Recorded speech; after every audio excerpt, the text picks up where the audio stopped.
Madame, monsieur, bonjour, bienvenue dans l'Afterlap, le podcast du sport auto. Laurent-Frédéric Bollet, ravi de vous retrouver avec un épisode aujourd'hui qui va être consacré à Indianapolis. Eh bien oui, parce que donc l'édition 2020 est certes toujours prévue pour le mois d'août, mais elle n'a donc pas eu lieu à sa date classique de fin mai. C'est la première fois dans l'histoire d'ailleurs que Indianapolis n'aura pas lieu à la date traditionnelle de fin mai.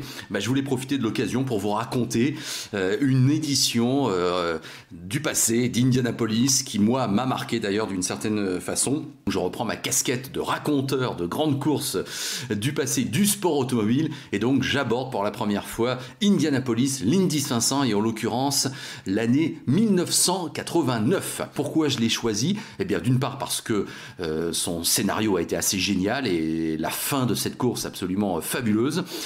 Donc je vais vous expliquer ça tout de suite. Mais aussi c'est la première fois que j'ai pu voir Indianapolis à la télévision. C'était vraiment les débuts du câble en France et je crois que la chaîne de télévision s'appelait TV Sport, si mes souvenirs sont bons. En tout cas, Indianapolis était en direct. Voilà pourquoi j'ai choisi cette édition 1989 qui s'est déroulée le 28 mai 1989 très précisément. C'était la 73e édition de l'Indy 500. Alors à l'époque, c'était la 3e manche du championnat kart. C'était bien le kart à l'époque. La première manche s'était déroulée à Phoenix. Rick Mears l'avait emporté. La deuxième manche avait eu lieu à Long Beach. C'est Alonso Jr. Qui s'était imposé. Donc voilà des noms emblématiques. Je vais vous décrire évidemment les engagés dans quelques instants. Mais voilà, on est vraiment dans cette période des années 80 avec des grands noms mythiques. Il faut savoir que le champion kart en titre, c'est Danny Sullivan qui porte donc le numéro 1 et le vainqueur de l'Indy 500 en titre, c'est Rick Mears qui avait donc en 88 gagné ses 3e Indianapolis 500 après 1979 et 1984. C'est vraiment les années 80, l'époque où Rick Mears c'est le patron quand même de la monoplace aux États-Unis avec l'équipe Penske. C'est un peu Schumacher, Ferrari dans les années 2000, franchement. C'est eux les têtes d'affiche et ce sont eux qui dictent un petit peu leur loi a priori sur le championnat. Il faut savoir qu'il y a eu un resurfaçage de tout le circuit, de toute la piste durant l'été 1988, ce qui fait qu'on va très vite constater que les vitesses sont bien plus élevées en 89, donc ça va rajouter vraiment à la dimension un petit peu dramatique de cette année, puisque ça va beaucoup plus vite, et il va donc y avoir des sensations de vitesse assez incroyables. Au niveau des engagés, les grandes équipes, on les connaît à l'époque, c'est le team Penske, forcément incontournable. Alors il y a 3 voitures pour le team Penske pour cette 73e édition d'Indianapolis. Il y a les 2 pilotes réguliers du championnat, Danny Sullivan et Rick Mears, mais en plus ils sont secondés par Alonso Senior. Donc là c'est vraiment la Dream Team, Alonso Senior qui est aux couleurs Marlboro. Et ces couleurs Marlboro, on les retrouve aussi au sein de l'équipe Patrick Racing avec Emerson Fittipaldi qui est le pilote de l'équipe. Alors c'est un peu une superstar forcément, Emerson Fittipaldi qui est double champion du monde de Formule 1, faut-il vous le rappeler. Il est depuis l'année 1984 en kart, il a 42 ans à l'époque, Emerson Fittipaldi, et depuis donc 84 où il s'est reconverti aux États-Unis, il a déjà gagné 6 victoires, 6 courses en kart. Alors c'est pas si énorme que cela, mais forcément Emerson Fittipaldi est une des têtes d'affiche de cette Indianapolis 500. Autre grande équipe, Newman Haas. Alors là c'est assez simple, c'est l'équipe Andretti on va dire, avec Mario Andretti et son fils Michael qui sont les 2 pilotes de l'équipe. Mario Andretti a 49 ans déjà à l'époque. Il y a aussi le Gales Racing avec Alonso Jr. cette fois-ci, qui est le pilote titulaire. Dans l'équipe True Sports, vous avez Scott Pruett qui fait ses débuts cette année-là, qui est rookie et qui remplace Bobby Rahal, ancien champion, ancien vainqueur d'Indianapolis. Bobby Rahal qui dans l'intersaison a trouvé refuge chez le Krakow Racing. Donc là il y a eu un changement au niveau du marché des pilotes assez important. Vous avez l'équipe Dixie Simon Racing, qui est une équipe aussi importante en kart, avec 3 pilotes pour cette Indianapolis, Harry Leyendijk, Scott Brayton et Randy Lewis. Vous avez l'équipe Porsche qui est officiellement engagée, le Porsche North America, qui concourt en kart avec Theo Fabi, ex-pilote de Formule 1 qui est là. Vous avez le Doug Shearson Racing avec Raoul Bezel, là aussi ex-pilote de Formule 1. AJ Foyt, bien évidemment, à son équipe, le AJ Foyt Enterprises, avec 2 pilotes, AJ Foyt bien sûr lui-même et Rich Vogler. Vous avez Arciro Racing avec Didier Tess, le pilote belge. Et puis si je vous en cite 2 autres, vous avez l'équipe Vince Granatelli Racing avec Tom Sneva, ancien champion et vainqueur d'Indianapolis, et John Andretti, donc il y aura bien 3 Andretti au départ. Pour vous en citer une dernière, Emil Garn Racing avec Gordon John Cock, c'est pas n'importe qui évidemment, Gordon John Cock, grand nom du sport automobile américain, il sera là également. Globalement, pour résumer, vous avez 3 types de châssis en kart à cette époque-là. Vous avez les châssis Lola, les châssis March et les châssis Penske. Alors c'est assez étonnant puisque par exemple Penske bien évidemment est avec ses propres châssis Penske, mais c'est aussi le cas de l'équipe Patrick Racing, Emerson Fittipaldi, avec d'ailleurs un Chip Ganassi qui arrive dans l'équipe et qui vient seconder Pat Patrick, le patron, et dont on a bien compris que peut-être après c'est Chip Ganassi qui prendrait le pouvoir. Donc c'est une année aussi charnière à ce niveau-là pour un grand nom du sport automobile comme Chip Ganassi. Et bien chez le Patrick Racing, donc c'est un châssis Penske également. Et puis vous avez 5 types de moteurs, les moteurs Chevrolet, les moteurs Judd, les moteurs Cosworth, les moteurs Porsche, donc avec l'engagement de Porsche, et les moteurs Buick également sont de la partie. Comme souvent, Indianapolis, c'est une course évidemment emblématique qui se déroule le jour J, mais qui est précédée par 3 semaines globalement d'essais et de montée en puissance sur l'ovale durant tout le mois de mai. Et là, il s'en est passé, comme on peut s'en douter, plein de choses, comme chaque année. Donc si on commence le lundi 8 mai, eh bien, Rick Mears frappe fort et déjà affiche ses prétentions puisqu'il tourne dans un tour à 225 733 miles par heure. Donc, je ne vous fais pas la conversion à chaque fois. Vous savez que c'est globalement beaucoup plus que 350 km/h. Mais comme ces vitesses, elles sont emblématiques aux États-Unis et exprimées en mph, miles par heure, donc je vais garder cette unité en quelque sorte. Donc, Rick Mears, 225 733 mph, eh bien, c'est la première fois, figurez-vous, qu'à Indianapolis, un pilote va plus vite que 225 miles par heure. Donc un événement quand même historique qui a eu lieu ce lundi 8 mai 1989. Autre fait marquant, 3 jours plus tard, le jeudi 11 mai, accident, et pas anodin du tout pour Danny Sullivan, champion donc de kart en titre, qui se casse carrément le bras droit. Donc ça n'est pas rien, et à partir de ce moment-là, évidemment, c'est une sorte de course contre la montre qui a commencé. Est-ce que Danny Sullivan sera bien au départ d'Indianapolis 500 1989 ? A priori oui, il devrait juste avoir le temps pour sa convalescence, mais en tout cas, c'est limite, et on n'avait pas besoin de ça pour Danny Sullivan et chez Penske. Le lendemain, le vendredi 12 mai, Rick Mears remet ça 226-231. Voilà son tour le plus rapide. C'est le record absolu du circuit qu'il améliore par rapport à sa marque de 4 jours avant. Mais en tout cas, voilà, ça ne cesse de progresser. Et donc, Rick Mears est en train pratiquement tous les jours de réécrire l'histoire. Et puis, on se retrouve directement le samedi 13 mai. C'est le jour dévolu au Pole Day pour savoir quel sera le pilote en pole et quelles seront les premières lignes sur la grille du départ. Oui, sauf que non, puisqu'il pleut des cordes à Indianapolis en ce 13 mai 1989, donc le Pole Day est reporté au lendemain. Donc on se retrouve le dimanche 14 mai, et là les conditions météo sont bonnes, donc le Pole Day a bien lieu, et c'est pas une surprise, c'est assez logique, c'est Rick Mears donc, qui signe la pole, on le sait déjà. Alors sa moyenne sur les 4 tours est de 223,885, et son meilleur tour a été signé en 224,254, donc on est un petit peu moins rapide que ces fabuleuses moyennes enregistrées quelques jours auparavant, mais enfin ça reste très très solide et donc ça ne surprend personne. Rick Mears signe sa 5e pole à Indianapolis, et oui, après celle de 79 10 ans auparavant, 82, 86, 88, donc 5e pole pour Rick Mears, et donc la 2e consécutive. Rick Mears, le tenant du titre, plus que jamais favori à sa propre succession. Le jeudi 18 mai, c'est pas fini les essais sur le Brickyard. Eh bien la bonne nouvelle pour Danny Sullivan, c'est qu'il est de retour en piste, donc au niveau de son bras, il n'a plus son plâtre, il peut piloter, mais il faudra quand même qu'il se qualifie pour la course, et c'est ce qu'il va faire 2 jours plus tard, le samedi 20 mai. Effectivement, donc, Danny Sullivan, on est rassuré, se qualifie. Lui, l'ancien vainqueur et le champion en titre, il sera sur la 9e ligne de la grille de départ. Et puis la dernière péripétie, elle a lieu le dimanche 21 mai, donc une semaine avant la grande course, avec, c'est un peu triste, la non-qualification de Johnny Rutherford, qui tentait de se qualifier une nouvelle fois pour Indianapolis. On rappelle qu'il a quand même gagné 3 fois la course, en 74, 76 et 80. Eh bien non, ça n'est pas le cas. Johnny Rutherford ne se qualifie pas pour Indianapolis. Donc on résume le bilan des qualifs et juste avant la course. Eh bien 5e pole donc pour Rick Mears, qui est le grand favori de la course forcément. Alonso et Emerson Fittipaldi seront à ses côtés en première ligne. Donc 2 Penske aux 2 premières places et Emerson Fittipaldi qui se montre et qui est bien là où on l'attend.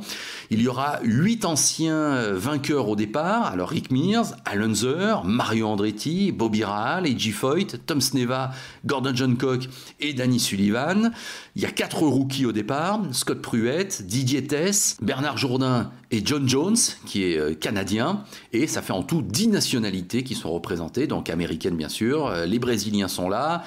Un Anglais, un Italien, néerlandais avec Harry Luyendijk, 2 Canadiens, un Belge, un Mexicain, un Irlandais, c'est Derek Daly, et un Finlandais, mais oui, figurez-vous, on ne le connaît peut-être plus beaucoup, mais Tero Palmroth est un pilote finlandais qui est en kart cette année-là et qui s'est qualifié à l'intérieur de la 6e ligne.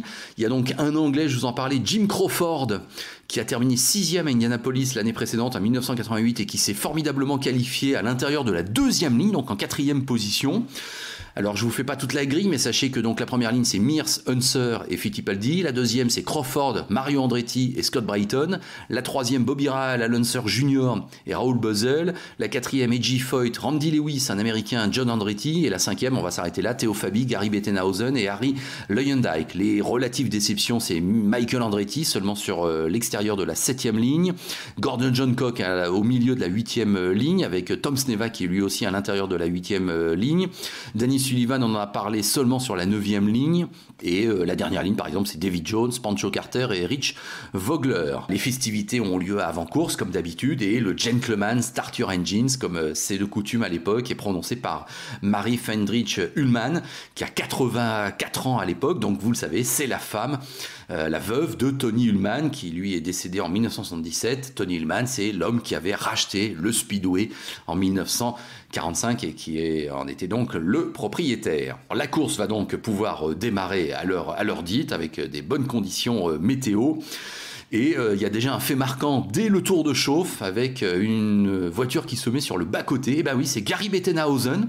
Alors c'est pas n'importe qui quand même, Gary Bettenhausen, c'est vraiment un vétéran, 47 ans et 21e participation. Il démarrait de l'intérieur du milieu de la 5e ligne, et Gary Bettenhausen se range, abandon, problème mécanique, donc ils ne sont en fait que 32 véritablement au moment du départ. Le drapeau vert est agité, et tout de suite, on se rend compte d'un départ en mode fusée. C'est assez impressionnant. Si vous regardez les images, vous voyez que Emerson Fittipaldi, dès le virage numéro 1, prend la tête d'une manière assez autoritaire et tout de suite creuse un écart de plusieurs dizaines de mètres. Il est le leader après le premier tour. Et franchement, c'est un premier tour qui mérite d'être dans les livres d'histoire tellement il est impressionnant.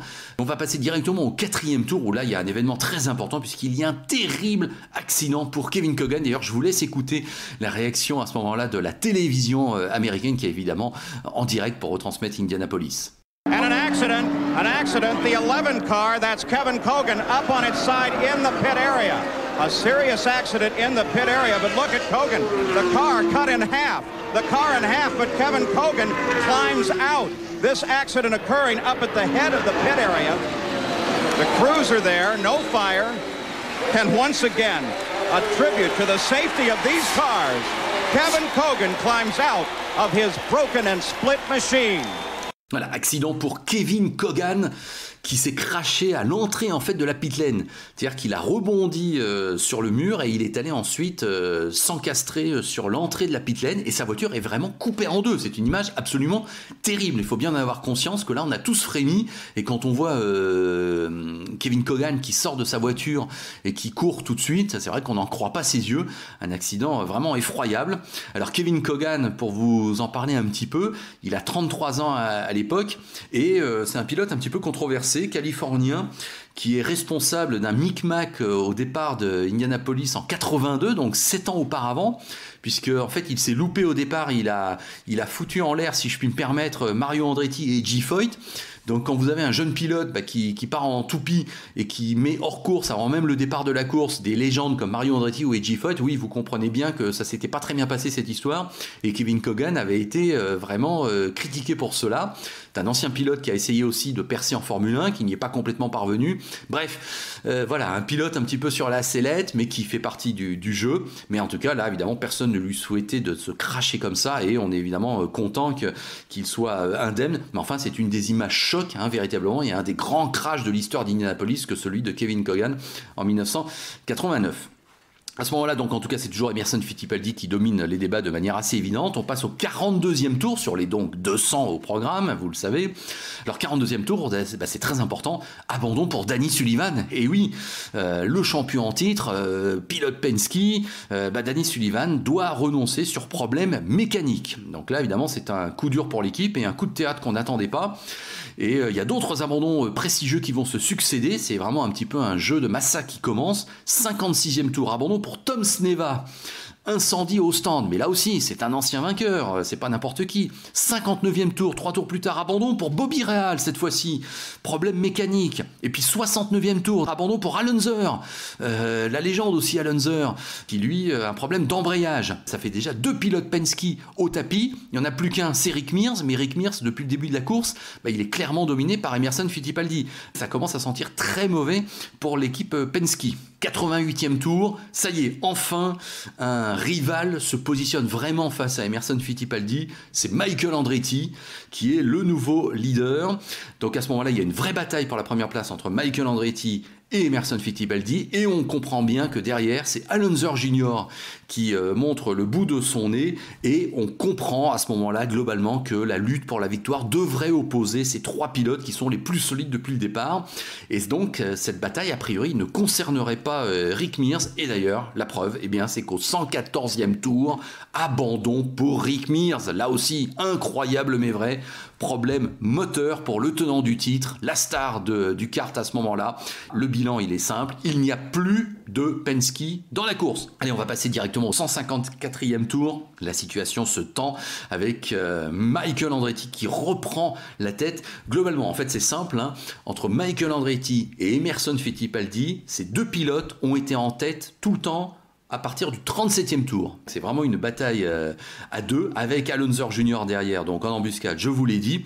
Sauf qu'au 164e tour, 10 tours donc plus tard, après que Michael Andretti a repris la tête, et vous savez que depuis 69, la victoire de son père, il y a un petit peu une malédiction quand même qui semble planer pour les Andretti à Indianapolis, c'est encore le cas, puisque donc Michael Andretti doit renoncer à son tour au 164e passage. Abandon suite à un problème moteur. Une nouvelle fois, la malédiction continue, et pour les Andretti et pour Michael Andretti, qui a le triste record, tout le monde le sait, d'avoir mené le plus grand nombre de tours à Indianapolis sans l'avoir jamais emporté. Ça n'a pas été le cas aussi en 89, bien sûr, et il a mené 35 tours dans cette édition-là, ce qui fait qu'à ce moment-là, au 164e tour, et alors qu'il reste encore un arrêt au stand à observer pour tout le monde, Fittipaldi est donc en tête, Unser Jr. est 2e, et le 3e qui est Raoul Boesel, qui tient bien sa 3e place, figurez-vous, est déjà à 6 tours, incroyable mais vrai, il y a vraiment les 2 premiers, et puis il y a le reste, la victoire devrait se jouer entre Fittipaldi et Unser Jr. La dernière grande péripétie au niveau du déroulement de la course survient au 181e tour avec un dernier drapeau jaune, enfin ce qu'on espère être un dernier drapeau jaune, avec le Finlandais Palmrod qui a perdu une roue, caution, neutralisation.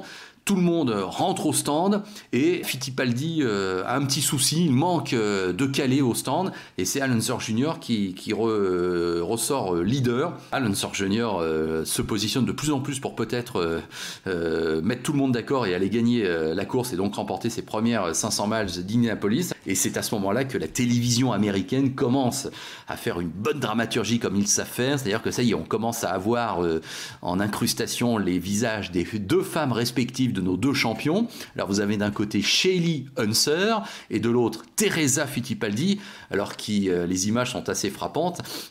Elle ne manque pas de démonstration, hein.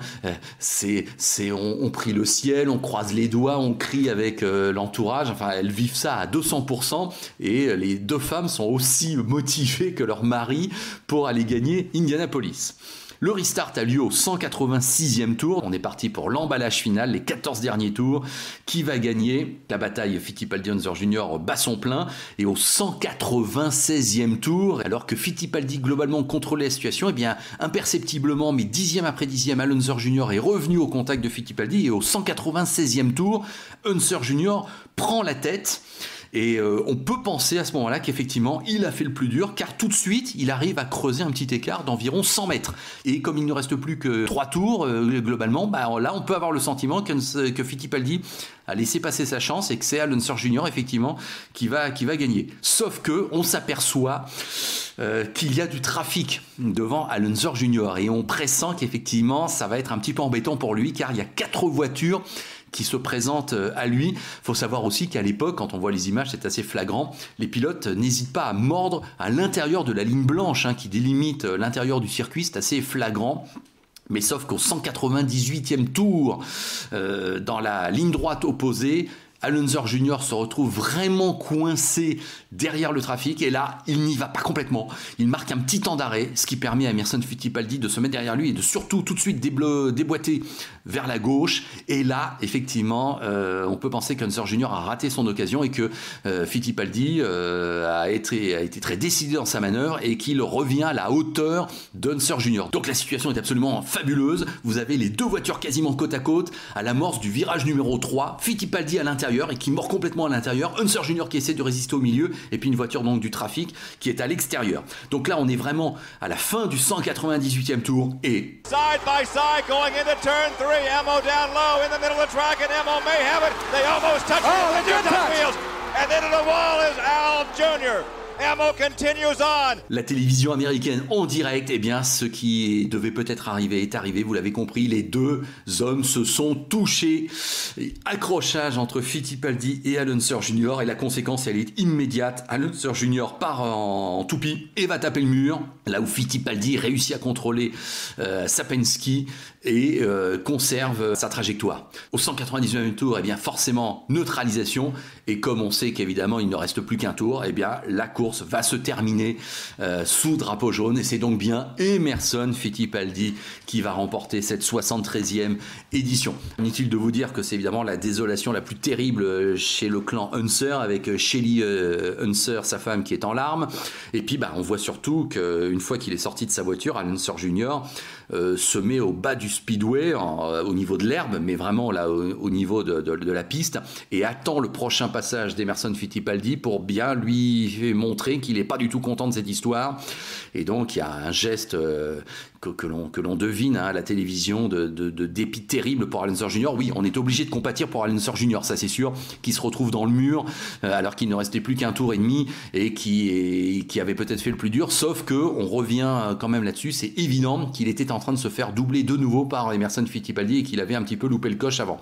Le fait est qu'évidemment il y a une controverse tout de suite qui éclate et beaucoup se demandent si Emerson Fittipaldi quand même n'est pas un petit peu responsable. Alors la télévision américaine, de manière assez honnête, montre beaucoup de ralentis dans la foulée de l'arrivée et on voit clairement que Emerson Fittipaldi est à l'intérieur mais qu'il a du mal à complètement conserver sa trajectoire intérieure. Donc c'est vrai qu'il a tendance à remonter légèrement sur sa droite et que donc il a tendance légèrement à aller au contact d'Al Unser Jr., lequel tient globalement bien sa ligne.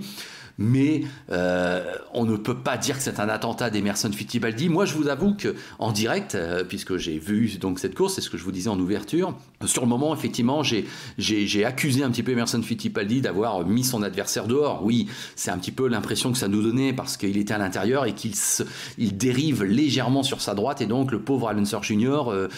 Qui lui veut résister est touché. Donc c'est très cruel, ça c'est sûr pour Al Unser Jr. C'est peut-être même injuste, mais c'est pas complètement illégitime ni illogique aussi pour Emerson Fittipaldi compte tenu du déroulement global de la course puisque au bout du compte, Emerson Fittipaldi a quand même mené 158 tours sur 200. C'était quand même lui l'homme le plus fort ce jour-là, donc le fait qu'il gagne, même si c'est un petit peu dans la controverse et un petit peu dans la douleur, on ne peut pas crier au scandale. Et puis on le sait maintenant avec le recul, Al Unser Jr. gagnera bien Indianapolis 2 fois par la suite, donc au moins pour lui, tant mieux. Mais ce jour-là, c'est sûr qu'il l'avait très très mauvaise. Un Brésilien a gagné Indianapolis et c'est la première victoire d'un non-américain depuis bien longtemps, figurez-vous. Fittipaldi qui devance finalement Unser Jr., qui est quand même classé deuxième. Raoul Boesel est classé 3e, Mario Andretti classé 4e et Edgy Foyt 5e. Donc pas mal quand même quand vous avez dans le top 5 Fittipaldi, Unser Jr., Mario Andretti et Edgy Foyt. Fittipaldi qui au passage signera 4 autres victoires dans cette année 1989 en kart. Ce sera donc bien lui le champion de l'année. Il fera coup double. À la fois donc vainqueur d'Indianapolis et champion de la saison en kart. Et puis on le sait, il gagnera aussi une deuxième fois Indianapolis en 1993. Troisième victoire à l'époque aussi pour le Patrick Racing à Indianapolis, qui avait gagné 2 fois déjà avec Gordon Johncock en 1973 et en 1982. Et donc cette équipe qui ensuite deviendra à la fin de l'année l'équipe Chip Ganassi Racing.